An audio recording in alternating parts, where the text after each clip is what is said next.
Bien, bonsoir, comme vous le voyez, nous sommes trois. C'est mieux qu'un. Et ben, vous verrez pourquoi. Alors, d'abord, je rappelle les dates de séance, comme je fais toujours, des prochaines séances, qui ont toutes lieu ici, un lundi à 20h, ce qui est une occasion, une fois de plus, de remercier vivement le Théâtre de la Commune et son état-major d'autoriser cette dérogation théâtrale. Alors les prochaines séances sont le 2 février, celle-ci a été modifiée, je rappelle, puisqu'elle était prévue le 9, elle est ramenée au 2, donc le 2 février, le 16 mars, le 6 avril, le 18 mai et le 8 juin. Alors pour ceux qui sont dans la nécessité de me voir pour des raisons administratives diverses, je ferai une permanence le jeudi 29, donc le jeudi de la semaine prochaine, à partir de 15h. Et comme d'habitude, cette permanence aura lieu dans mon bureau au 29 rue d'Ulm, dans l'école normale supérieure au 29 rue d'Ulm, au 2e étage, donc le jeudi 29 à 15h. Et comme toujours, je rappelle que ceux qui ont quelque chose à me dire, à me demander, à me proposer, viennent ce jour-là, et si possible, ne viennent pas à la fin de la performance quand l'acteur est fatigué.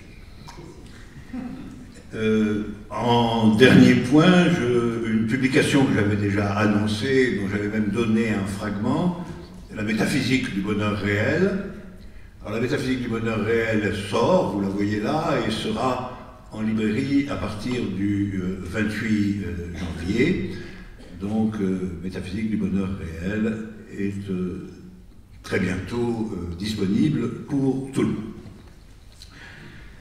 Alors tout ceci étant dit, je voudrais reprendre à partir de ce que nous avons dit la dernière fois et qui concernait une question centrale dans ma pensée actuelle, mais centrale à mon avis en général, qui était les problèmes contemporains de la relation entre la finitude et l'infini.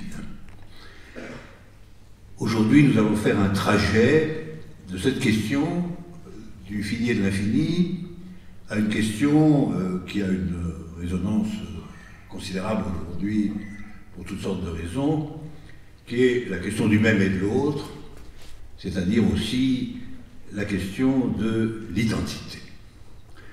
Donc notre espace de travail va être de montrer comment, partant précisément de cette question que nous avons traitée ou abordée du fini et de l'infini, on en vient aux complexités, aux périls, aux entrelacements de la question identitaire sous ses différentes formes. Étant entendu qu'ici nous travaillons dans la distance philosophique, mais que chacun après peut s'emparer de cette distance conceptuelle pour tenter de voir ce qu'elle signifie dans les événements réels. Alors très brièvement, le point le plus important dont nous étions partis la dernière fois, c'est que dès qu'il s'agit de l'infini, la pensée ne peut pas procéder de manière constructive. Et là, la pensée ne peut pas procéder en passant d'un énoncé à un autre par des règles strictes, aboutissant au bout d'un certain nombre d'étapes à un résultat déterminé. On peut, de ce point de vue-là, dire que le raisonnement constructif est voué à la finitude. Ce n'est que dans les dimensions proprement finies que l'on peut procéder comme ça, de façon constructive. Alors, l'exemple que nous avions pris, je le rappelle simplement pour mémoire, je ne le reprends pas ici, nous avions pris un exemple qui était un théorème de Cantor, qui consistait à démontrer que dans un ensemble infini, il y a plus de parties que d'éléments. Il y a obligatoirement plus de parties que d'éléments. Nous avions montré que si c'est un ensemble fini, la démonstration est constructive. Elle était d'ailleurs constructive au point que nous l'avions représentée par les acteurs, finalement. Et nous avions aussi montré que dans le cas où il s'agit d'un ensemble infini, la démonstration de ce point, beaucoup plus complexe, ne peut procéder que par l'absurde. Ça veut dire quoi? Ça veut dire, et c'est ça qui va nous introduire au problème d'aujourd'hui, ça veut dire que vous devez partir d'une négation. C'est-à-dire vous n'allez pas prouver directement il y a plus de parties que d'éléments, vous allez partir de l'assertion, supposons qu'il n'y ait pas plus de parties que d'éléments. Supposons qu'il y ait par exemple autant de parties que d'éléments.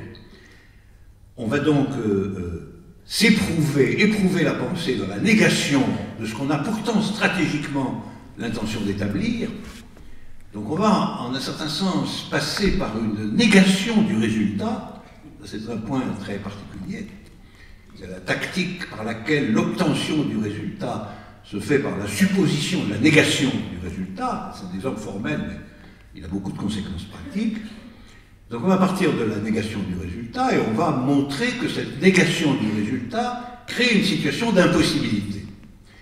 Et que par conséquent, on ne peut pas tenir la négation, il faut basculer dans l'affirmation. Alors en réalité, la procédure est la suivante, je la donne dans sa généralité. Vous partez de la négation du résultat stratégique que vous cherchez à obtenir,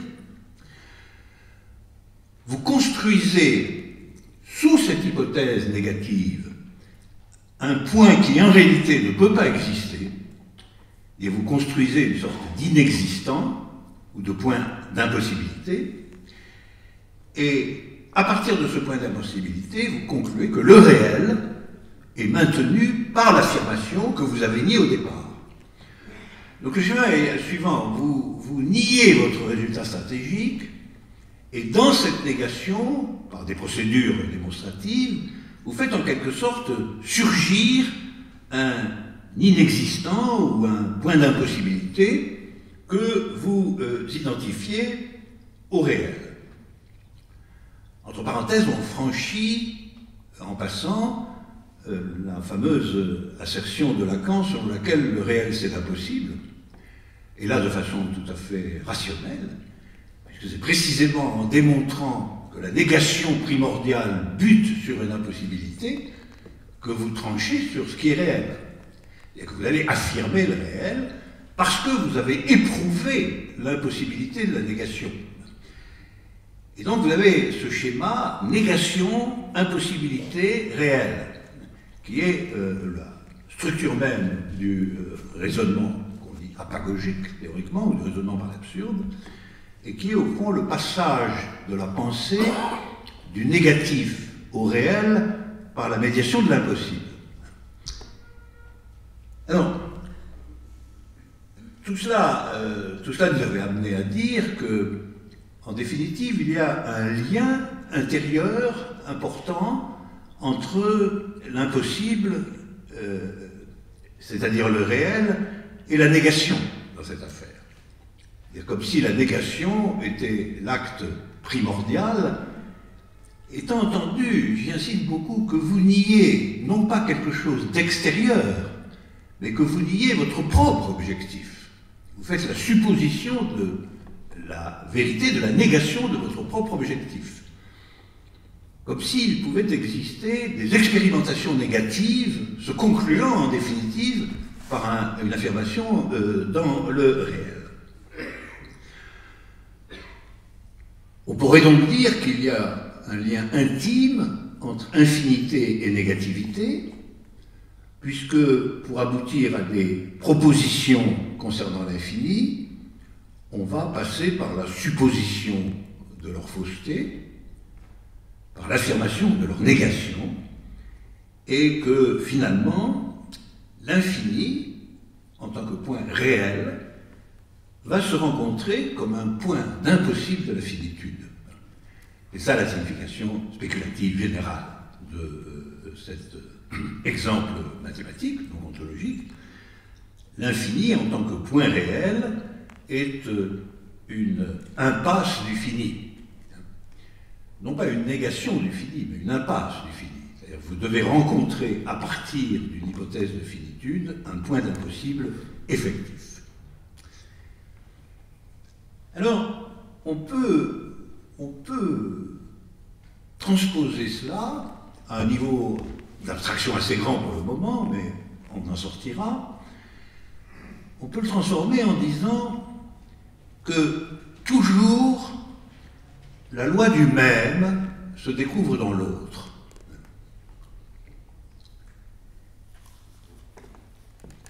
Alors, regardons à propos de la démonstration donnée l'autre fois, de façon très simple. L'hypothèse dont partait la démonstration, c'était que chaque partie était nommée par un élément et que chaque élément nommait une partie. Donc, c'était l'hypothèse qu'il y avait autant de parties que d'éléments. Donc, la négation de votre but stratégique de montrer qu'il y a plus de parties que d'éléments. On faisait l'hypothèse que, voilà, un élément pouvait fonctionner comme le nom d'une partie, et toute partie avait un nom, et une autre partie avec un autre nom, que finalement il y avait une correspondance, qu'on appelle biunivoque, entre les parties et les éléments, dès lors que chaque élément nommait une partie, et que toute partie était nommée par un élément. Alors qu'est-ce qui se passait dans cette hypothèse? Eh bien, il se passait qu'on trouvait une partie qui ne pouvait pas être nommée du tout. C'est-à-dire on trouvait une partie sans nom. Dès lors qu'on faisait l'hypothèse que toute partie peut être nommée par un élément, on voit surgir, la pensée fait surgir une partie qui est innommable. Voilà. Et donc, il s'ensuit que si on veut que cette partie innommable existe, on ne peut pas donner un nom à toutes les parties, puisque précisément, il y en a une qui est nécessairement innommable. Alors, vous voyez, l'hypothèse initiale, c'est que toutes les parties seraient les mêmes en tant que toutes pourraient recevoir un nom sous la forme de l'élément. C'est pour ça que je dis on aurait l'élément du même, à savoir que toute partie pouvant, comme les autres, recevoir un nom qui est un élément du même ensemble, eh bien elles sont sous une loi du même, qui est toute partie peut recevoir comme nom un élément. Bien justement, ce qui va se passer, c'est qu'on va avoir un point d'impossible, à savoir on va exhiber une partie qui justement ne peut pas, dans ces conditions, avoir un nom. Donc on va exhiber une partie qui n'est pas dans la loi du même. Si la loi du même est de recevoir un nom sous la forme élémentaire, eh bien on va montrer une partie qui ne peut pas recevoir un nom dans ces conditions-là, et en ce sens, elle peut être dite autre. Autrement dit, dans ce schéma, on peut affirmer et conclure que l'autre surgit d'une impasse du même. L'autre surgit d'une impasse du même. Et là, encore une fois, nous sommes dans une démonstration rationnelle de ce point, et non pas du tout dans une extrapolation interprétative. Nous sommes dans un cas formalisé, démonstratif, où on peut montrer quel sens il y a à dire que l'autre surgit d'une impasse du même. Si on définit la mêmeté, c'est-à-dire, nous allons y venir, l'identité d'une partie par le fait d'être nommée par un élément, eh bien, il existe une partie que nous pourrions tout de suite dire étrangère. Elle est étrangère au sens où elle ne reçoit pas son nom de la loi considérée, mais fait au contraire obstacle ou impasse à cette désignation ou à ce nom. Entre parenthèses, métaphoriquement, nous voyons apparaître ici la corrélation très importante entre identité et nomination. Que les identités soient souvent attestées par les noms est une chose à laquelle nous avons affaire quotidiennement. Puisque les noms, et en particulier les noms propres, sont dans une inscription identitaire ou étatique, ou même raciale, du point de vue de l'interprétation générale, qui fait que, en réalité, du point de vue des noms, au sens le plus courant du terme, là, on peut aussi parfaitement voir l'autre surgir d'une impasse du même. C'est-à-dire de l'autre surgir comme s'il était en quelque sorte un anonyme dans une loi nominale déterminée. En un certain sens, l'étranger est toujours un sans-nom, en un sens très radical. Il a un nom, mais il a un nom qui, n'étant pas dans la loi du même, dérogeant à la loi du même, dérogeant à un ensemble identitaire de noms, fait, dès la nomination, surgir l'autre. Et on sait que l'interrogation d'un autre du seul fait de son nom est une pratique absolument courante, puisqu'il est une identité qui objecte à l'identité de la série des noms qui ne sont pas des noms anonymes. Alors, dans cette affaire, nous pouvons introduire la notion d'identité, franchir la question de l'identité en disant ceci. Si l'identité prétend représenter une totalisation finie, alors là, prenons une identité quelconque, quand nous sortons de la mathématique. Supposons qu'une identité prétende représenter une totalisation finie, ce qui est fréquemment le cas. C'est l'identité d'un ensemble fermé, clôturé, donc d'un ensemble qui peut être un ensemble national, sexuel, racial, tout ce qu'on veut, mais en tout cas, si cette totalisation que l'identité représente assume sa finitude, ça veut dire qu'elle ne peut prétendre équivaloir à l'infini. C'est-à-dire que la détermination en finitude d'une identité, c'est aussi la renonciation à une ouverture infinie de cette identité. Et par conséquent, elle suppose en fait, n'étant pas elle-même dans l'infinité, que puisse exister une infinité d'autres identités. C'est-à-dire une infinité d'impasses possibles pour l'autre. Là, c'est un point dont on trouverait de nombreux exemples. C'est-à-dire que première impasse de l'identité en tant que finitude.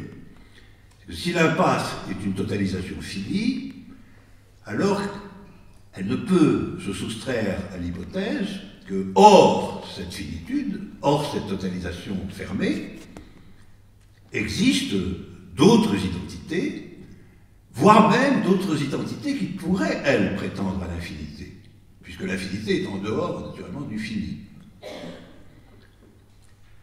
Ceci est très présent, en réalité, bien que d'une apparence très abstraite, est très présent dans de nombreuses figures de l'hostilité à l'autre. Et l'hostilité à l'autre, c'est souvent le soupçon que l'autre accède à une dimension à laquelle on n'accède pas. C'est-à-dire toute hostilité à l'autre est envieuse, par quelques biais. Les psychanalystes ont même développé ce point sous une autre forme, qui est que ce qui est envié chez l'autre est en fait envié au point de désirer sa mort, c'est le soupçon qu'il connaît des jouissances que nous ignorons. Et ça, c'est très vrai. C'est beaucoup plus vrai que le soupçon que l'autre est médiocre et inférieur à nous. Ça, c'est une construction a posteriori.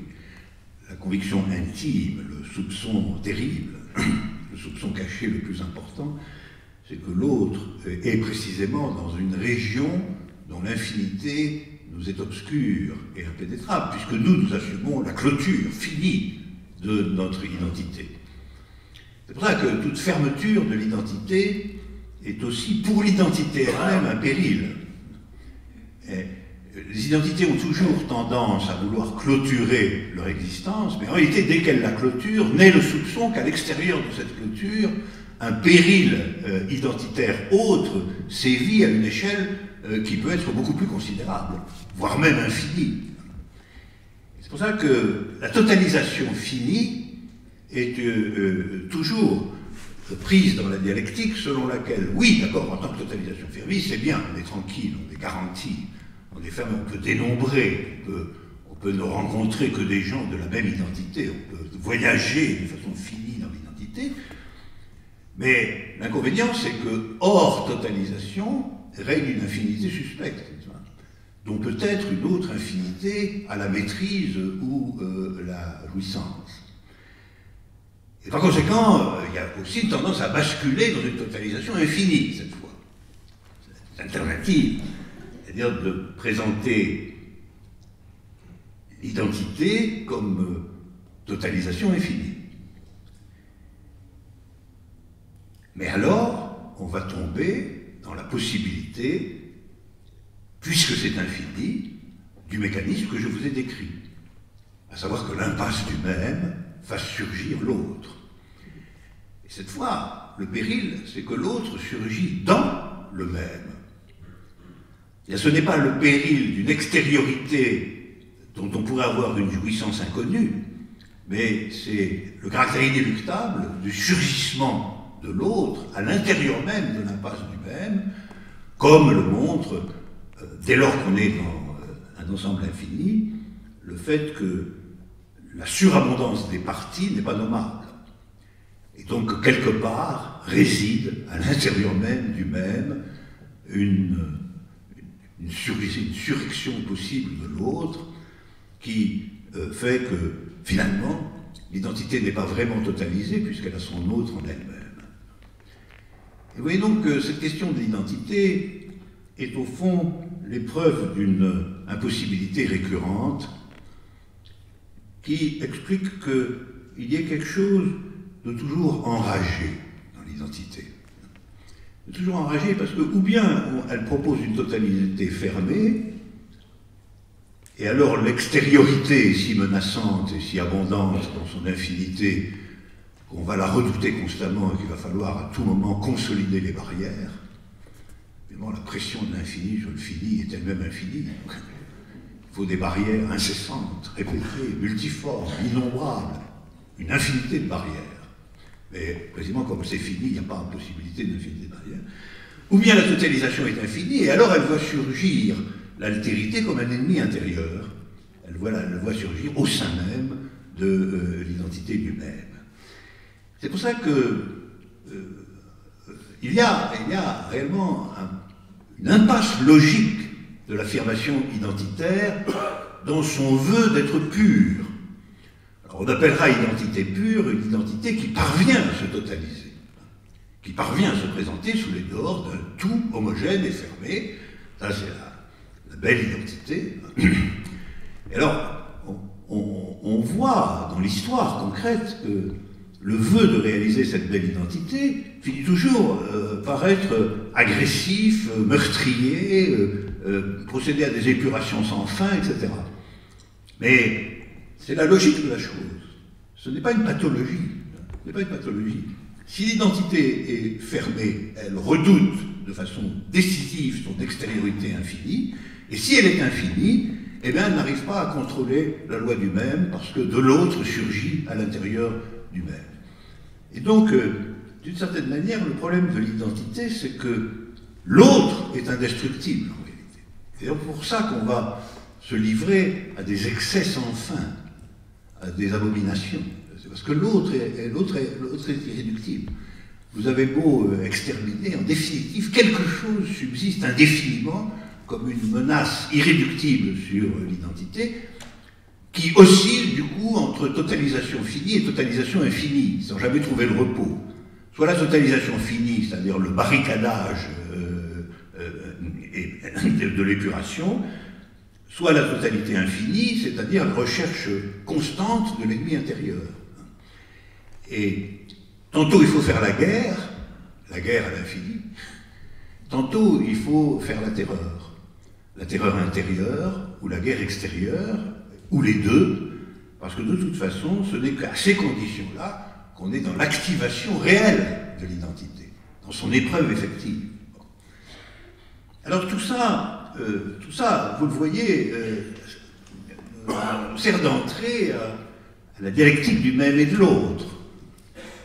Finalement, la clôture du même est impossible, parce que si elle est finie, l'altérité est trop grande, et si elle est infinie, l'altérité est trop présente. Alors c'est très intéressant de voir que cette dialectique du même et de l'autre est scrutée pour la première fois par Platon, dans ce texte extraordinaire que le sophiste, le dialogue le sophiste. Là, le sophiste, nous avons une appréhension très serrée de la dialectique du même et de l'autre. Et ce qui est intéressant, et il va nous ramener à notre première remarque, c'est que chez Platon, la dialectique du même et de l'autre est une introduction à l'existence du non-être. Donc la dialectique du même et de l'autre fonctionne effectivement dans une relation précise à la question de la négation. Alors c'est intéressant de rappeler pourquoi, de façon très simple. Platon part de l'idée qu'il y a ce qu'il appelle des genres suprêmes. Alors qu'est-ce que c'est que des genres suprêmes? C'est assez simple, c'est des concepts philosophiques fondamentaux. Alors il dit il y en a 4. Il commence par dire il y a 4 concepts philosophiques fondamentaux. Il y a 2 concepts ontologiques, c'est-à-dire 2 concepts qui concernent l'être des choses. Ces 2 concepts sont l'être, évidemment, et le même. Et en vérité, ça est très conforme à Parménide, parce que finalement, ça consiste à dire que de l'être, la seule chose qu'on puisse dire, c'est qu'il est le même que lui-même, et que l'identité de l'être, c'est d'être le même que lui-même. Donc vous avez 2 catégories premières absolument liées, l'être et le même, et puis vous avez 2 catégories empiriques concernant le monde, cette fois le monde concret, qui sont le mouvement et le repos. En fin de compte, l'idée de Platon, c'est qu'avec l'être, le même, le mouvement et le repos, on va pouvoir construire, par dérivation, par complexification, une pensée qui portera à la fois sur l'ontologie générale et sur le monde empirique. Alors, une fois parvenu à ce point, Platon remarque que, sans aucun doute, l'être est le même que lui-même, c'est même tout ce qu'on peut en dire, mais que, en revanche, le mouvement n'est pas le même que le repos. Remarque très simple. Remarque très simple et qui lui semble difficilement réfutable. Le mouvement, c'est pas la même chose que le repos. Le même, c'est la même chose que l'être, d'un certain point de vue. Parce que l'être s'épuise à être le même que lui-même. Mais le mouvement et le repos, c'est réellement une antinomie. Et par conséquent, puisque le mouvement n'est pas le même que le repos, la relation entre le mouvement et le repos ne peut pas être donnée par la catégorie du même. Autrement dit, la relation entre l'être et lui-même, c'est le même. La relation entre le mouvement et le repos, ça ne peut pas être le même. Donc, dit Platon, il nous manque un concept. Il manque un concept. Il faut pouvoir penser que le repos et le mouvement, ce n'est pas la même chose. Sinon, on ne peut pas faire une théorie du monde. C'est impossible. Et donc, il faut une 5e catégorie. Voilà. Et alors, cette 5e catégorie, c'est l'autre. Il l'appelle comme ça. Et donc, finalement, on se retrouve avec 5 catégories fondamentales et non pas 4, à savoir l'être, le même, le mouvement, le repos et l'autre. Mais l'autre, de l'autre, on ne peut pas dire qu'il est le même que l'être, puisque précisément, l'être, lui, il n'y a que l'être qui est le même que l'être. Donc l'autre n'est pas le même que l'être.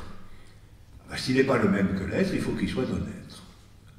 Et donc il y a une déduction de l'existence du non-être, catégorielle, purement catégorielle, qui, en vérité, est une rétroaction du monde concret sur l'ontologie, vous remarquerez.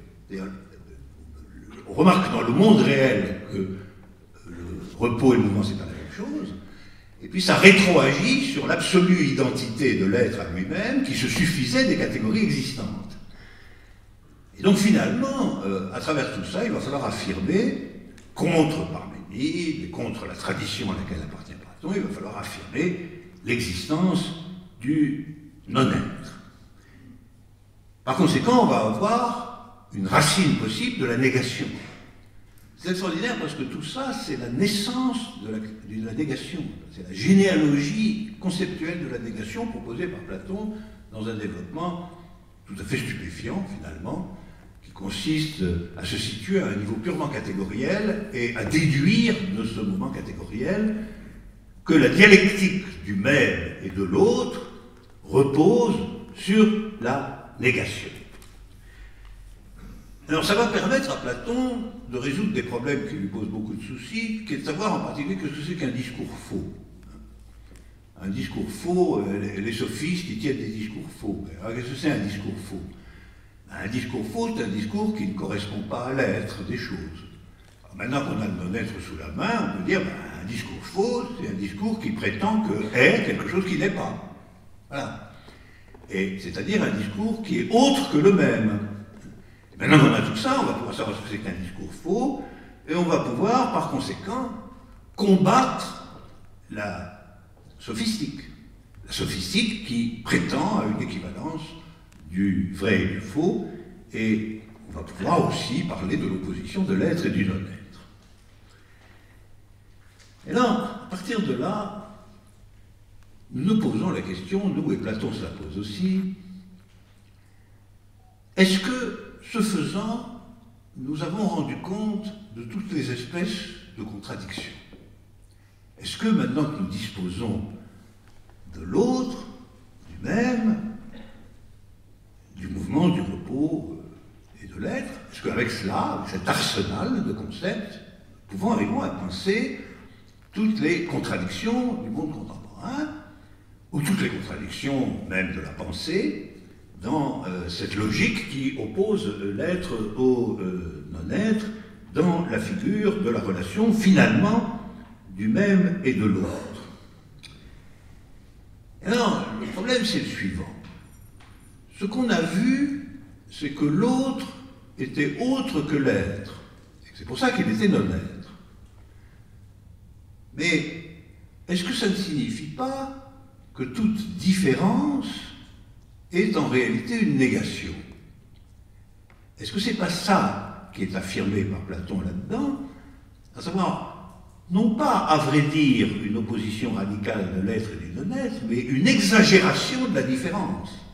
Parce que être autre, ça n'est pas par soi-même être la négation de quelque chose.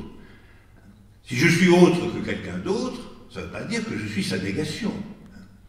Donc, ontologiquement, je peux dire que mon être n'est pas son être, donc ontologiquement c'est vrai. Mais à un niveau plus anthropologique, c'est tout de même extrêmement dur de déclarer, en fin de compte, que toute altérité est aussi une négation. Et là, nous le savons très bien que cette idée que toute altérité est finalement une négation, c'est au fond la racine spéculative du racisme naturel. Le racisme naturel, ça consiste en réalité à interpréter les différences comme des négations. C'est-à-dire quiconque est différent est autre que mon être, et donc en un certain sens, quiconque est différent est non-être d'un certain point de vue. Et le racisme, c'est bien ça. Le racisme véritable, c'est pas simplement le constat d'une différence. C'est une tension de la différence en direction du non-être. C'est un raidissement de l'altérité en direction du fait que cette altérité, en réalité, doit être pensée comme une négation de mon être, comme une négation radicale de mon être. Et on retrouve là la dialectique du même et de l'autre dans sa tension la plus complexe. Alors, finalement, on s'aperçoit, à ce stade-là, que ce problème du même et de l'autre, c'est un problème extrêmement embrouillé. Et c'est un problème extrêmement embrouillé pour une raison précise que Platon a déjà dégagée, finalement, qui est qu'on ne peut pas penser raisonnablement le rapport du même et de l'autre avec un seul concept de la négation. Si on a un seul concept de la négation, on va forcément conclure, comme Platon, que l'altérité, c'est la négativité. Or, précisément, la thèse que l'altérité, c'est la négativité, est une thèse qui, anthropologiquement, s'est avérée, et demeure, une thèse en dernière sorte criminelle. Parce que si l'altérité, c'est la négativité, l'effectuation de l'altérité, eh ben, c'est la négation. Et donc, je ne peux affirmer mon être qu'en niant l'autre, je ne peux consolider mon identité que par la négation radicale de l'autre, et par conséquent, vous voyez que nous sommes au pied d'un problème logique, qui est que la complexité du rapport du même et de l'autre renvoie en définitive à l'usage de la négation, et un problème logique extrêmement complexe qui est de savoir qu'est-ce que c'est en définitive que la négation. Alors pour vous montrer toute la complexité réelle et sophistique de ce rapport du même et de l'autre, et parce que c'est très compliqué en réalité, ben nous allons faire du théâtre. Parce que le théâtre, on le sait bien, c'est ce qui présente la simplicité de ce qui est compliqué. Alors, on va... N'est-ce pas, messieurs? Vous êtes d'accord? Tout à fait. Ils ont l'air d'accord. Alors, nous allons y aller. Nous allons y aller sur... Eh ben, directement sur le même et l'autre. Sachez que vous assistez là à une première mondiale. Alors, c'est le grand jour, messieurs. Hein? Après des mois d'exercice et de préparation spirituelle, ça se voit sur vos visages. Vous allez pour la première fois essayer de jouer Ahmed, c'est-à-dire moi. Alors, dites-vous bien, c'est complètement impossible que ce soit la chose, hein, que vous êtes Ahmed, vous marchez comme Ahmed, vous parlez comme Ahmed.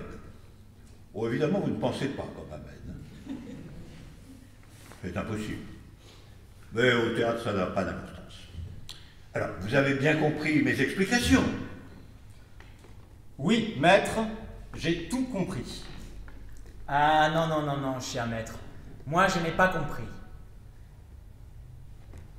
Oui, collègue, je n'ai rien compris.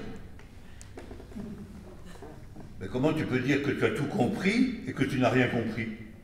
Non, mais il n'a pas compris parce qu'il ne comprend jamais rien. Bah, oui, maître, je ne comprends jamais rien. Ah oui, mais tu as dit tout à l'heure que tu avais tout compris. Mais vous avez dit que je devais tout comprendre. Alors comme je suis Ahmed, que je suis le même que vous, bah, j'ai tout compris. Mais lui, il a dit qu'il ne comprenait rien. Et lui aussi est Ahmed, le même que vous. Donc, le même que moi. Il est l'autre qui est le même. Alors, étant le même que cet autre même, je n'ai rien compris non plus. Mais vous, alors, pourquoi vous n'avez rien compris? Parce que vos explications sont ineptes. Votre Ahmed n'est pas vraiment le même que ceux que l'on voit dans vos cités pourries. Ils sont tout à fait autres. Ils sont malheureux, brimés, pathétiques. Et vous, vous nous dites d'être comme vous, affirmatif, vivant, sublime de férocité joyeuse. Ils sont analphabètes, et vous nous dites être philosophe et maître de la langue française. Alors, pardon. Alors, être le même que vous, c'est finalement être autre que tous les autres. Donc, c'est totalement inepte. Ah, et vous, alors? Qu'est-ce que vous pensez de mes explications théâtrales? Ce que j'en pense? Ah oui, ce que tu en penses, espèce de crétin. Je pense qu'elles sont ineptes. Bah, et pourquoi sont-elles ineptes, hein? Mes explications? Bah, parce que je suis un imbécile. La doublure d'une doublure qui est bien plus la même que tous les autres Ahmed, que l'Ahmed véritable ne le sera jamais, est forcément un imbécile. Et si celui qui est le même que moi dit que je suis un imbécile, c'est qu'il le sait, forcément. S'il ne savait pas qu'il est, lui, un imbécile, et il ne pourrait pas savoir que moi, qui suis un autre, mais le même que lui, est aussi un imbécile. Attends, serais-tu en train d'insinuer que je suis un crétin? Un crétin, je ne sais pas, mais un imbécile certainement, puisque tu viens de me le dire. Non, je viens de te dire que tu étais un imbécile, et non pas moi, espèce de crétin. Tu es donc aussi un crétin en plus d'être un imbécile? Oh, bah, tenez-vous tranquille. Hein. Je voudrais bien comprendre pourquoi de fait que vous êtes un imbécile, ou même un crétin, il s'ensuit que mes explications sont ineptes. C'est parce qu'elles sont excellentes, magnifiques, qu'elles nous font comprendre complètement ce qu'est Ahmed. Bah, voyez ce pitécanthrope qui se prend pour un Ahmed.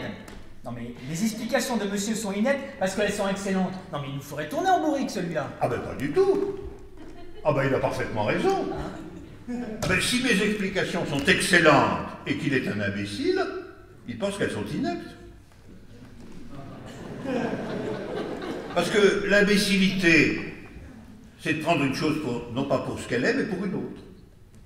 Réciproquement, si vous trouvez que mes excellentes explications sont ineptes, c'est que vous êtes un imbécile. Non. Elles ne sont pas excellentes. Elles sont ineptes. Et d'ailleurs, tiens, toi aussi tu es inepte. Parce que tu crois que l'Ahmed de ton maître est le même que tous les autres Ahmed. Alors qu'il est tout au plus le même que toi, et que celui qui est le même que les autres, c'est moi. Ouais, j'ai tout compris. Oh ben qu'est-ce que vous avez compris? Il y a l'Ahmed qui est le même que les autres Ahmed, l'Ahmed qui est autre que les autres Ahmed, l'Ahmed qui est autre que les mêmes Ahmed, et l'Ahmed qui est le même que les mêmes Ahmed. Alors, il y a surtout moi qui suis le même que toi dans le rôle d'Ahmed, et vous deux, vous ne venez pas à la cheville des autres. Oh écoutez, bien tenu. On va faire un examen très simple. Chacun d'entre nous va traverser la scène en étant Ahmed au maximum. Il va vraiment marcher comme Ahmed, parler comme Ahmed, et il va dire, en marchant, je suis Ahmed le philosophe, et je suis capable de distinguer qui est le même qu'Ahmed et qui est autre que lui. Ensuite, ayant vu, nous désignerons le meilleur Ahmed. D'accord. Alors, comment on fera pour désigner le meilleur Ahmed? Vous pouvez me le dire, monsieur? Ben, on fera comme il faut faire en démocratie. On votera. Après l'examen, on fera tous les trois un jury. Et on votera. J'ai tout compris, on votera pour celui qui est le même qu'Ahmed. Mais le même que quel Ahmed? Espèce d'imbécile. Crétin, aux dernières nouvelles, et non pas imbécile. Inepte. Et non pas imbécile ou crétin. Bon, allez-vous contester la sainte démocratie, hein? La souveraineté du suffrage universel? Jamais de la vie. On va voter pour le même, et celui qui est un peu trop autre, on le fout au chiottes. Viens un peu par ici, toi. Alors, en tant qu'Ahmed, tu es le même que moi, d'accord? Je suis l'autre Ahmed, qui est le même que l'Ahmed, qui est le même que toi. Ouais, bon, si tu veux. Quand on fera le jury, je vais voter pour moi. Comme tu es le même que moi, tu voteras comme moi.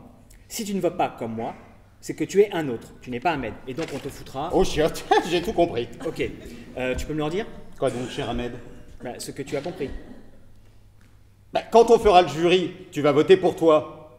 Comme je suis le même que toi, je vais voter pour moi.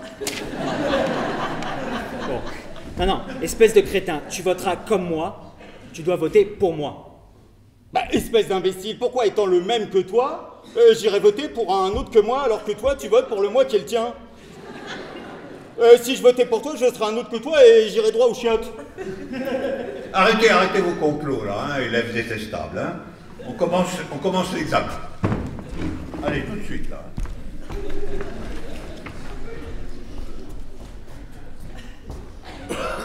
Oh, là, oui, là, comme les trois Dalton.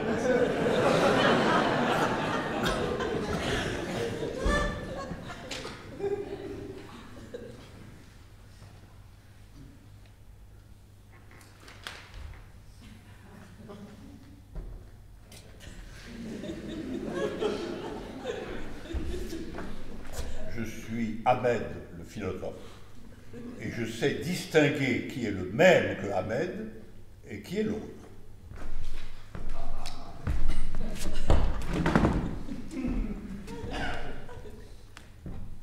Je suis Ahmed le philosophe, et je suis capable de distinguer qui est le même qu'Ahmed et qui est l'autre. Viens un peu par ici. Oui, cher maître, que voulez-vous? Quand on fera le jury, hein, je vais voter pour toi. Et comme tu es mon meilleur élève, vraiment, le même qu'Ahmed ton maître, tu vas faire la même chose. Tu vas voter pour moi. J'ai tout compris, maître. Alors répète ce que j'ai dit. Étant chacun le même que l'autre, nous votons chacun l'un pour l'autre. Ah bah parfait, excellent. Ça va tourner en autre boudin, cette affaire-là. Je vais voter pour moi. Bon, l'imbécile va voter pour Ahmed, et Ahmed pour l'imbécile. Bon, une voix chacun. Le prof aura l'air ridicule, c'est peut-être pas plus mal. Réunion du jury, réunion du jury.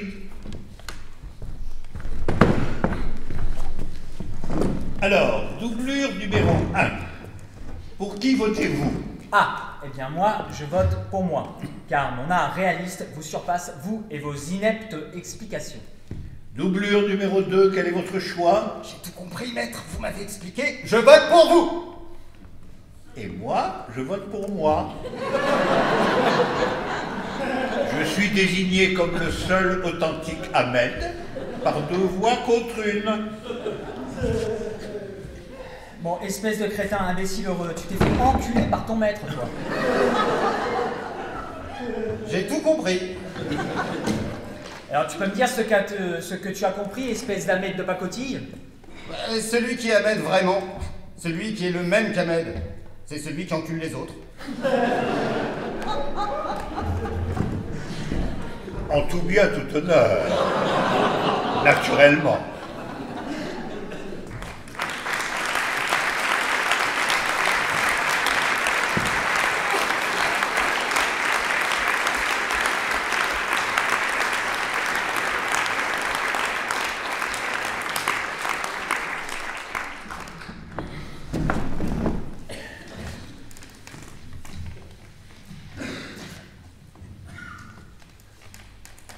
Voilà. Alors, vous voyez que le même et l'autre livrés à eux-mêmes, c'est assez difficile. C'est assez difficile si on regarde de près, y compris la structure théâtrale et lexicale de la pièce. C'est parce qu'il y a d'un bout à l'autre confusion entre 3 types de négations différentes. Et c'est à ça que je voudrais en venir aujourd'hui, c'est comment opérer de telle sorte que la dialectique du même et de l'autre soit vivante, soit réelle. On ne va pas naturellement ni réduire les différences au même, ni faire de l'altérité une négation destructrice. Donc l'origine de l'autre, telle que Platon l'a déployée, va être accompagnée d'une substructure logique différente de celle qui supposerait qu'il y a simplement le non-être, c'est-à-dire simplement un type de négation. La négation qui exclut que mon être soit l'être de l'autre. Alors, pour leur donner des noms empiriques parlants, je distinguerai la négation antagonique,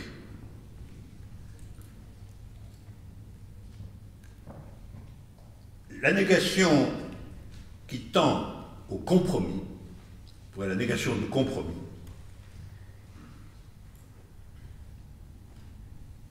et la négation qui admet la coexistence des contraires.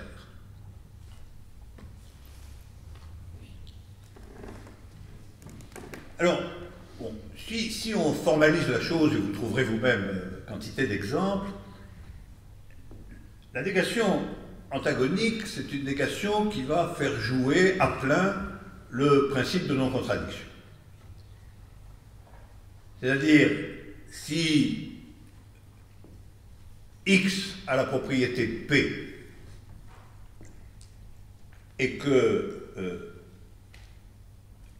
vous avez Q équivalent à non P, c'est-à-dire si vous nommez Q la proposition non P, la propriété non P, alors le fait que X est la propriété P exclut radicalement qu'il puisse avoir la propriété Q, et donc les identités, spécifiées toujours par des propriétés, les identités peuvent en effet être incompatibles. Autrement dit, la définition d'une identité est exclusive de la définition d'une identité qui aurait des attributs contraires, opposés, constituant la négation des attributs de la première identité. Dans ce cas-là, la négation s'appelle la négation classique, c'est-à-dire elle n'admet pas de tierce position entre l'affirmation et la négation, et le choix entre l'identité et la négation de l'identité est un choix qui apparaît comme un raidissement complet de la dialectique du même et de l'autre dans la figure de l'adversité. On dira que dans ce cas, on a affaire à une contradiction antagonique, c'est-à-dire à l'idée qu'on a affaire avec l'autre, l'autre qui est dans ce cas spécifique-là, on a affaire à ce qu'on peut appeler un ennemi systémique.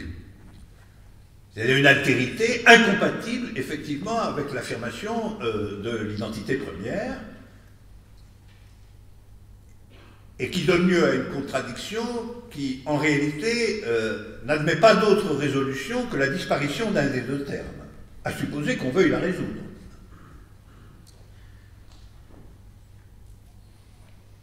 En réalité, c'est cette type de négation qui, lorsqu'il circule un peu partout, finit par dérégler complètement la logique du même et de l'autre, parce qu'en réalité, l'autre n'a plus le droit d'exister que sous la figure du même. Et donc finalement, c'est pour ça qu'on trouvait dans vos exercices magnifiques, mes chers amis, que le même du même, le même que l'autre, l'autre de l'autre, etc., se chevauchaient l'un l'autre dans une espèce de confusion générale qui tient précisément à ce que, normalement, si vous avez que la négation classique, eh bien, il faut choisir entre l'un et l'autre. Et donc, vous ne pouvez pas avoir trois mêmes qui ont en même temps des propositions d'altérité,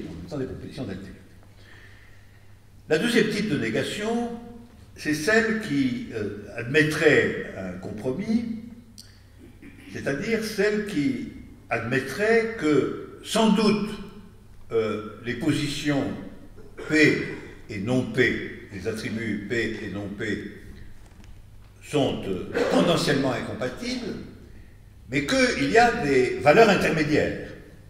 Et qu'il y a des valeurs intermédiaires qui, d'une certaine façon, peuvent être valeurs pour l'un comme pour l'autre. Dans le formalisme de la négation, n'est donc pas construit une alternative absolue, puisque des valeurs d'existence intermédiaires existent auxquelles les deux termes peuvent co-appartenir. Dans ce cas-là, vous avez une négation qui autorise le compromis.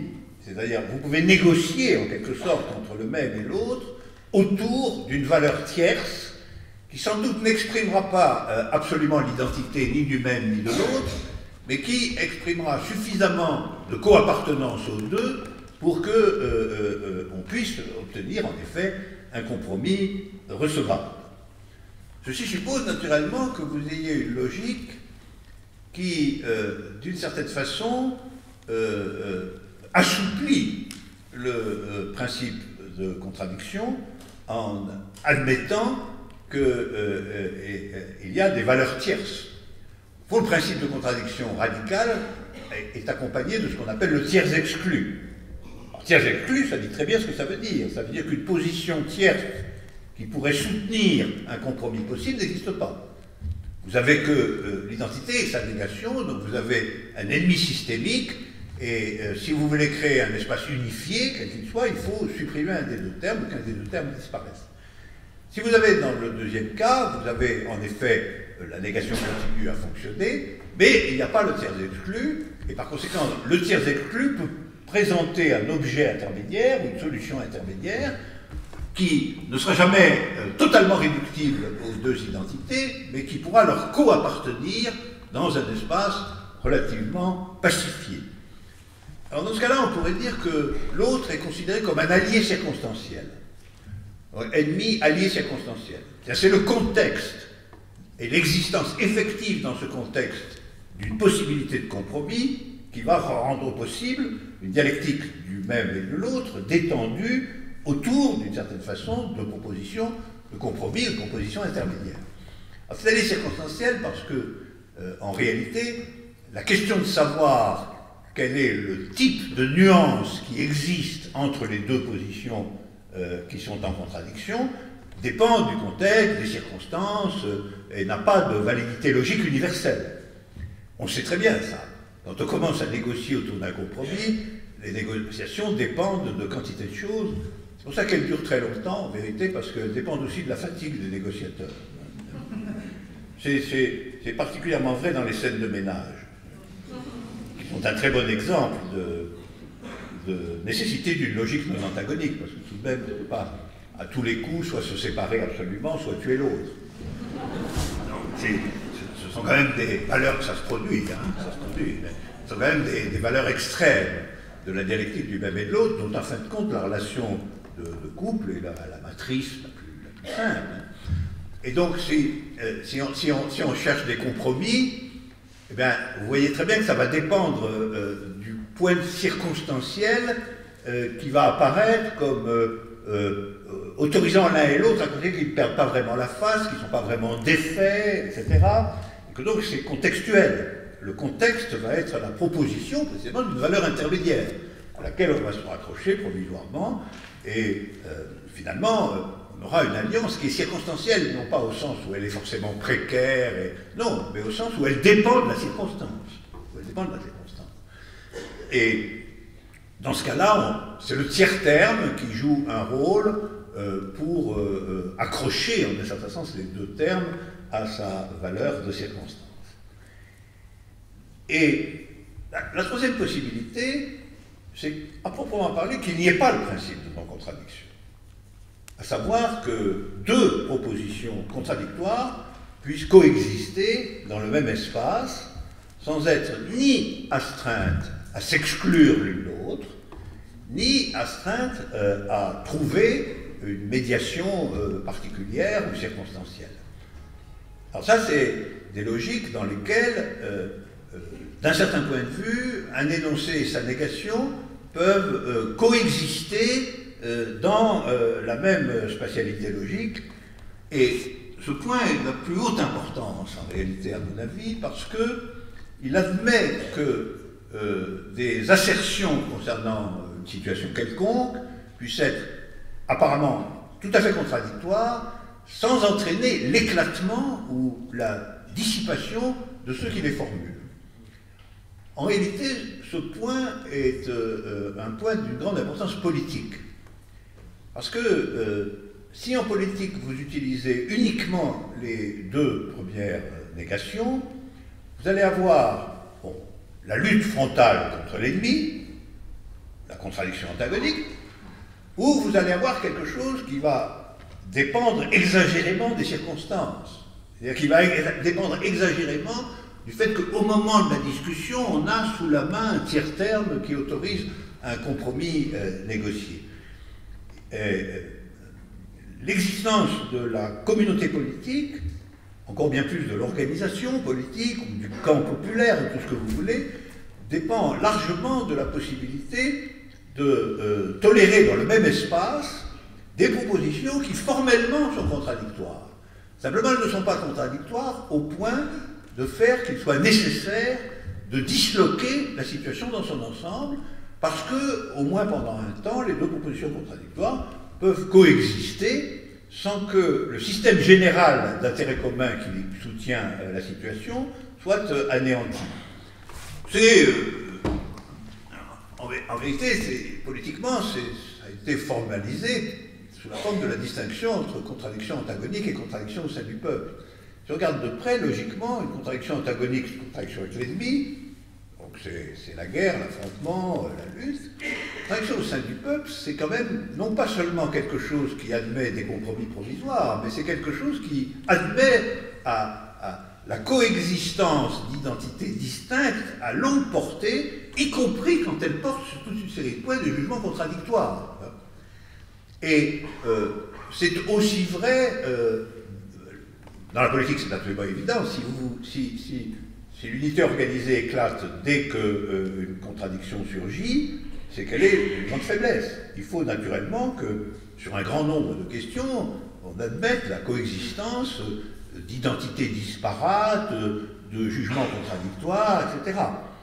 C'est pour ça que c'est absolument évident que des gens peuvent partager la même idée politique, alors que l'un va dire Dieu existe, que l'autre va dire Dieu n'existe pas. Voilà.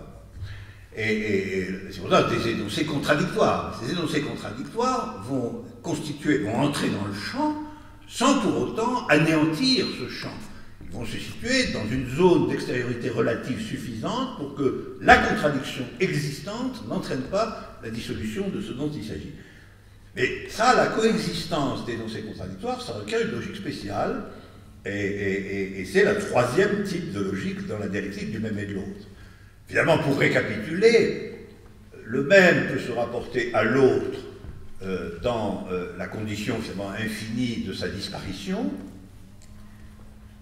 Le même peut se rapporter à l'autre dans la figure transitoire d'une médiation, et le même peut se rapporter à l'autre dans une figure de coexistence. Donc, adversité, alliance et coexistence sont les trois niveaux possibles de figure de la négation. Alors, c'est très intéressant de savoir que ça correspond à trois logiques constituées dans le répertoire de la logique formelle. Parce que la première logique, c'est la logique classique qui repose sur l'affirmation systémique du principe de contradiction. La deuxième, c'est la logique intuitionniste, qui admet des tiers exclus, tiers non exclus précisément, qui admet qu'il y ait des tierces oppositions entre deux positions opposées. Et la troisième, c'est la logique qui s'appelle paraconsistante, la plus récente formellement, inventée par le Brésilien Da Costa, et qui tente d'admettre que des énoncés contradictoires puissent coexister dans le même système rationnel. Hein. Alors, ce qui est intéressant de voir, c'est que naturellement, le fond de l'affaire, c'est que dans les trois cas, la négation n'a pas le même sens. C'est-à-dire que la négation est progressivement affaiblie. Dans la logique classique, et dans la relation du même et de l'autre qui lui correspond, vous avez une négation extrêmement forte, puisque précisément, elle ne tolère pas, d'une certaine façon, la subsistance de la position adverse. Donc c'est une négation, la négation classique est une négation forte, et c'est une négation, on dira antagonique pour cette raison. Et finalement, elle supportera quelque chose comme l'absoluité ou l'unicité du vrai au regard de l'ensemble des propositions erronées. Dans la logique intuitionniste, vous avez déjà un affaiblissement de la négation, puisque la négation, si je puis dire, tolère des nuances intermédiaires entre l'affirmation et la négation. C'est-à-dire tolère qu'entre l'affirmation et la négation, vous ayez des nuances nombreuses, des tiers exclus. Par exemple, vous pourrez dire cet énoncé est à peu près vrai, ou bien cet énoncé est un peu vrai, ou bien cet énoncé est faux, mais pas tant que ça. Ça peut servir dans les discussions. Tu as tort, mais pas complètement. Ou bien, j'ai raison, mais pas absolument. Ça dépend de quel côté on se situe. Ça, quand vous êtes là-dedans, vous êtes dans la logique intuitionniste. Et c'est une logique intéressante, mais précaire, parce que vous voyez, elle suppose que la nuance soit proposée quand même par la circonstance. Et puis dans la troisième, vous avez la possibilité de jugements contradictoires qui coexistent dans une certaine mesure. Ça veut aussi dire qu'il y aura un tiers exclu, d'ailleurs, sinon il ne pourrait pas coexister, mais qui peut coexister. Non pas tous les jugements, mais un certain nombre de jugements peuvent coexister sans anéantir la situation. Alors, dans ma philosophie, il y a quelque chose qui renvoie à la logique paraconsistante de manière essentielle. Donc, voilà, et qui est la chose suivante, c'est que si se produit un événement, la situation est toujours qu'il va y avoir des individus qui vont subjectiver l'événement, c'est-à-dire en affirmer l'extrême importance et se construire une identité de l'intérieur de cet événement, et puis il peut y en avoir qui ne vont pas le faire. Est-ce à dire que la situation est disloquée? Non, la situation n'est pas disloquée, justement. C'est une conception dogmatique de dire que la situation entre les gens qui ont reconnu un événement et les gens qui ne l'ont pas reconnu est une situation qui, comme telle, et du coup, sépare du coup des amis et des ennemis. Parce que la tâche de ceux qui ont reconnu l'événement, c'est de le faire reconnaître aux autres. Et pour cela, le faire reconnaître aux autres, il ne faut pas qu'ils pensent que cet autre est un ennemi. Donc il faut qu'ils traitent cette non-reconnaissance effective comme un jugement qui peut coexister avec le jugement affirmatif, éventuellement sur une longue durée, sans que la situation collective soit anéantie ou détruite. Et donc, j'insiste sur le fait que si vous voulez prendre une situation quelconque du point de vue de la logique du même et de l'autre, bien, c'est toujours une navigation dans le système des trois négations. En réalité. Et les positions sont structurées logiquement, sans le savoir, éventuellement, structurées en réalité par la question des trois négations. Et au fond, je dirais que l'infini surgit, c'est-à-dire la vérité ou la nouveauté ou la figure absolue de la situation, elle surgit toujours dans un espace qui admet, d'une certaine manière, le jeu ou la circulation entre les trois négations. Mais jamais vous ne pouvez pas faire l'économie d'une négation. C'est pour ça que j'affirmerais que l'invention humaine et le destin positif de l'humanité repose sur le fait qu'il y ait une triplicité logique. Et on peut appeler dogmatique, en un sens renouvelé, on peut appeler dogmatique la conviction que la situation exige ou requiert une seule logique. Et ça, c'est d'une importance très, très grande. En réalité, il faut reconnaître dans toute situation que, en réalité, le processus de développement de la situation a affaire à une triplicité logique majeure. C'est-à-dire qu'il y a des moments où ce qui est au poste de commandement reste quand même classique. L'espace le plus clair de cela, c'est l'espace pur de la décision. Évidemment, il y a des cas où il faut décider oui ou non. Il y a des cas de décision binaire. Et la décision binaire, c'est toujours d'une certaine façon quelque chose, le choix pur, c'est quelque chose qui relève de la négation classique. Il y a des cas où il faut être dans la recherche de la médiation, ne serait-ce que pour maintenir provisoirement la coexistence utile pour la situation dans son ensemble de quelque chose qui sinon va se défaire, si vous êtes dans la logique classique. Et puis il y a des cas où il faut carrément se déployer dans la logique paraconsistante, il y a une logique qui admet comme devant ou pouvant être formulées des positions qui apparemment sont cependant la négation de la vôtre. Et cette triplicité logique, vous voyez, c'est une triplicité de définition et d'espace d'action de la négation. Et la triplicité logique, c'est en réalité le jeu entre trois types de négations distinctes. Et je dirais que alors, l'art de vivre, l'art de vivre au sens là, c'est-à-dire l'art d'être dans des dispositions créatrices, inventives, de ne pas stagner, ou de ne pas être un butor, ou de ne pas être comme mes doublures. Et réciproquement. Cet art est l'art de la circulation entre les trois négations. On n'est pas en train de se dire « Ah, maintenant je vais employer la négation paraconsistante ». Pas comme ça. Ou bien, vous imaginez une dispute, vous direz « Bon, ouais, Écoute, passons à l'intuitionnisme. un peu syncopé, ça. Mais en réalité, c'est comme ça que ça se passe quand même. C'est comme ça que ça se passe quand même. C'est comme ça que ça se passe à un niveau qu'on peut expérimenter et dont je ne fais ici que déployer la logique sous-jacente. Mais cette logique sous-jacente opère quand même. Hein. Et on voit bien que, par exemple, l'ascension vers l'antagonisme est une situation que vous connaissez très bien. Là aussi, je prendrai l'exemple de la dispute amoureuse, parce qu'il est quand même connu de tout le monde.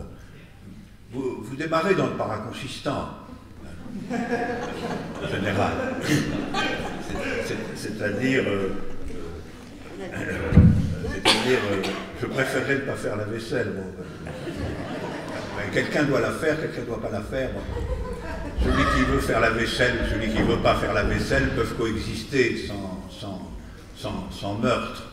Mais bon, on démarre comme ça. Mais après, si on dit oui, mais, on s'installe, puis on dit oui, mais après tout de même, cette question de vaisselle, il faudrait la régler une fois pour toutes. Hein, et pas. Bon. Alors là, on va être dans une négociation. Alors, on va dire par exemple, ben, moi je la fais le mardi. Et toi, tu l'as fait tous les autres jours. Ça, c'est intuitionniste. Intuitionniste. Mais alors, quelqu'un peut dire, non, bah écoute, si c'est comme ça, je m'en vais. Si c'est comme ça, si réellement tu veux la faire que le mardi, je m'en vais. Et alors, on va être dans l'antagonique. Et en fait, bon, je vous le raconte comme ça, mais cette structuration, elle est parfaitement connue. C'est ce qu'on appelle la dégénérescence d'un conflit mineur, et d'apparence très très particulière, en quelque chose qui finalement est de l'ordre de la rupture, parce que le type de négation utilisé s'est transformé en réalité dans le processus lui-même. C'est la même chose dans les discussions au sein des appareils politiques. Vous pouvez partir de la question de savoir qui finalement va présenter le rapport sur les finances de l'organisation entre mars et avril. Hein. Vous pouvez démarrer comme ça. Et puis ça, il arrive, pas toujours, merci, mais il arrive que finalement ça soit comme des imputations surgissent. Oui, mais enfin finalement il faut régler cette question. Et en particulier le niveau, il y a une question qu'il faudrait régler, et très souvent en réalité le niveau de passage de la logique paraconsistante à la logique intuitionniste comme médiation. Il faut régler. Mais en réalité, la coexistence collective, dont la forme minimale est le couple, mais qui finalement s'étend à l'ensemble des entreprises humaines, n'a pas besoin de régler toutes les questions, ce n'est pas vrai. Et la décision qu'on va régler une question suppose que déjà on va examiner la validité de la coexistence entre des points de vue contradictoires. Et c'est pour ça qu'en réalité, un problème clé de la relation du même et de l'autre, puisque c'est d'elle qu'il s'agit dans tout ça finalement, un problème clé c'est qu'est-ce qu'on met à l'ordre du jour. Qu'est-ce qu'on met à l'ordre du jour? Et il faut être très prudent là-dessus. Il faut être très prudent sur ce qu'on met à l'ordre du jour. Parce que c'est quand vous mettez à l'ordre du jour que vous êtes en fait nécessairement en train de changer de registre, de la négation. Et si c'est mis à l'ordre du jour, alors ça veut dire qu'on va ou chercher un compromis ou aboutir à une rupture, on ne va pas rester au niveau de la simple coexistence paraconsistante des points de vue contradictoires, qui souvent constitue la situation dans une logique pacifiée. Et donc, c'est pour ça que cette question de... Alors, voilà, l'ordre du jour, c'est une question très importante. Et c'est pas simplement une question politique. C'est dans tous les domaines de l'activité humaine, la question de savoir, d'abord, qui a le pouvoir de mettre une question à l'ordre du jour, qu'est-ce que c'est que mettre une question à l'ordre du jour, c'est un point très important. Ça ne s'appelle pas toujours comme ça. Mais ça peut être, écoute, assieds-toi et parlons-en. C'est un démarrage terrible, ça.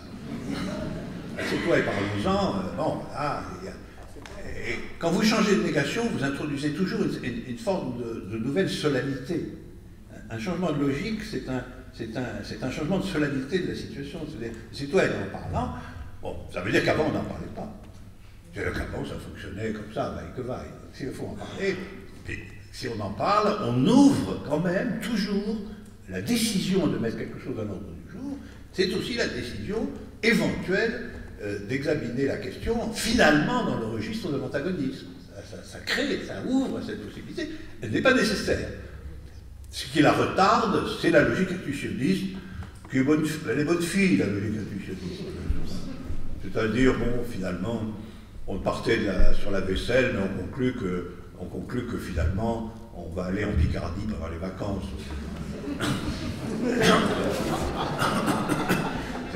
C'est parce que finalement la Picardie avait été une valeur intermédiaire. La vaisselle, c'était plus difficile. Mais vous voyez, c'est très intéressant de voir que tout ça, ce sont des itinéraires logiques entre trois registres de la logique, et que cette logique-là, c'est la détermination véritable du champ. Alors, je dirais que c'est pour cela que, dans toute situation, il faut se mettre d'accord sur la logique, ce qui veut dire, se mettre d'accord sur la logique, ça ne veut pas dire, encore une fois, se mettre d'accord sur la logique, c'est concret, ça veut dire se mettre d'accord sur les procédures vivantes de discussion d'une question, quel que soit le contexte de cette discussion, et que c'est d'une certaine façon toujours se mettre d'accord sur une mesure des choses. C'est un vieux thème, le thème de la mesure, il est rôde, il a pris des formes poétiques déjà remarquables chez Pindare, qui a vraiment très longtemps. Alors, qu'est-ce que c'est la mesure des choses? C'est en partie, justement, la question de savoir, d'avoir une certaine mesure sur ce qui doit être mis à l'ordre du jour. Moi, je le dirais comme ça. C'est un peu métaphorique, mais je pense que ça vous indique un peu le contexte concret. Ne pas constamment vouloir mettre tout à l'ordre du jour, incessamment. Mais en même temps, il faut quand même que les choses soient mises à l'ordre du jour. Il faut avoir une mesure. Au fond, la mesure, je dirais que c'est à la fois la nécessité quand même d'avancer, de transformer, d'inventer, donc l'infini. Et à l'infini en tant qu'il est le principe du mouvement, l'infinitude. L'infini en tant qu'il est un effet d'horizon, et qu'il permet de penser que la chose n'est pas close, elle n'est pas fermée. Si elle n'est pas fermée, eh bien, ça veut dire qu'on doit changer quand même, on doit progresser, on doit inventer. Mais il faut avoir une mesure de ça, c'est-à-dire quelle est la mesure de ce qui, de la finitude, va comparaître devant l'infini. C'est ça. Qu'est-ce qui, de la finitude, de ce qui se passe, de ce qu'il y a, qu'est-ce qui va comparaître devant l'infini? C'est ça, mettre quelque chose à l'ordre du jour. Parce que si vous le mettez à l'ordre du jour, vous ne savez pas quel va être le résultat. Vous ne le savez pas. Donc vous êtes dans l'infini d'une certaine manière. Ce n'est pas constructif. Vous n'êtes pas en état de dire, par un raisonnement constructif, je sais d'avance, en réalité, qu'est-ce que... Non, c'est pas comme ça. Vous ouvrez la chose vers l'infini, et l'ouvrant vers l'infini, mais il faut avoir une mesure. Et cette mesure, c'est la mesure de la comparution du fini dans l'infini, et c'est donc la question d'une résolution possiblement heureuse du problème. Parce qu'au fond, le bonheur, c'est toujours quand la mesure a été trouvée. C'est toujours ça. C'est quand la mesure a été trouvée, que ce soit la mesure de la discussion collective, la mesure du couple, la mesure de l'invention artistique, la mesure de la solution d'un problème, la mesure d'une démonstration, et finalement la mesure générale du rapport du même et de l'autre, c'est qu'on a trouvé une mesure. Mesure qui se déploie toujours dans la variation sous-jacente des logiques. Alors, c'est pour ça que, vous voyez, dans Métaphysique du bonheur réel, il y a écrit là, c'est pas moi qui l'ai choisi ça, tout bonheur est une jouissance finie de l'infini. Alors, on pourrait dire ce qui paraît vraiment très, très sage. On pourrait dire tout bonheur est une mesure partagée. Tout bonheur est une mesure partagée. Alors ça paraît très sage. On dit, oh la mesure, là-bas, vive la démesure. Et vous voyez bien que mesure, c'est justement la démesure ici. Parce que la mesure, c'est la mesure de la comparution dans l'infini. Donc c'est la mesure de la démesure. c'est la mesure de ce qu'on n'a pas déjà pu mesurer. On pourrait dire tout bonheur, c'est quand on a trouvé la mesure de la démesure. Et ça, la mesure de la démesure, c'est proprement la circulation dans la variabilité des logiques. Voilà ce que je voulais vous dire aujourd'hui. Alors, Hölderlin dit quelque chose comme ça. Je voudrais terminer par lui. Hölderlin dit quelque chose comme ça. Ça, c'est dans la fameuse élégie Pain et vin. Alors, vous la trouvez dans la troisième strophe de l'élégie Pain et vin de Hölderlin, et je la prends dans la traduction que le très regretté Philippe Lacoue-Labarthe en avait donnée en 1980. Juste un petit passage. Écoutez-le bien, vous verrez que c'est bien de ça qu'il s'agit. Que nous voyons l'ouvert, nous voyons l'ouvert, ça c'est la comparution, que nous voyons l'ouvert, et cherchions ce qui vit, si loin puisse-t-il être. Cherchons ce qu'il vit, si loin puisse-t-il être. Mais ferme reste ceci, qu'il soit midi, où que l'on aille jusque dans la minuit, toujours subsiste une mesure, commune à tous, bien qu'à chacun aussi en propre part. C'est vraiment, vous voyez, comme toujours, les poètes ils disent des choses quand même, on ne sait pas les dire, mais je vous le relis, parce que c'est vraiment ça, c'est, voilà, ce qui est comparaison devant l'infini, cherchons aussi loin qu'il le faut, et que ce soit midi, qu'on prenne le temps d'aller jusqu'à minuit. Hein. Ça, c'est le temps de l'épreuve, le temps de la recherche de la mesure, mais que, à la fin, il y a quelque chose de solide, c'est qu'il y a une mesure. Et cette mesure, il le dit, elle est commune à tous, bien qu'à chacun aussi en propre part. Donc, elle est paraconsistante d'une certaine manière, puisqu'elle est partagée, chacun l'a en propre part, bien que, d'une certaine manière, elle témoigne en chacun de l'infini. Nous voyons l'ouvert et cherchons ce qui vit, si loin puisse-t-il être, ferme reste ceci, qu'il soit midi, ou que l'on aille jusque dans la minuit, toujours subsiste une mesure, commune à tous, bien qu'à chacun aussi en propre part. Nous finirons là-dessus.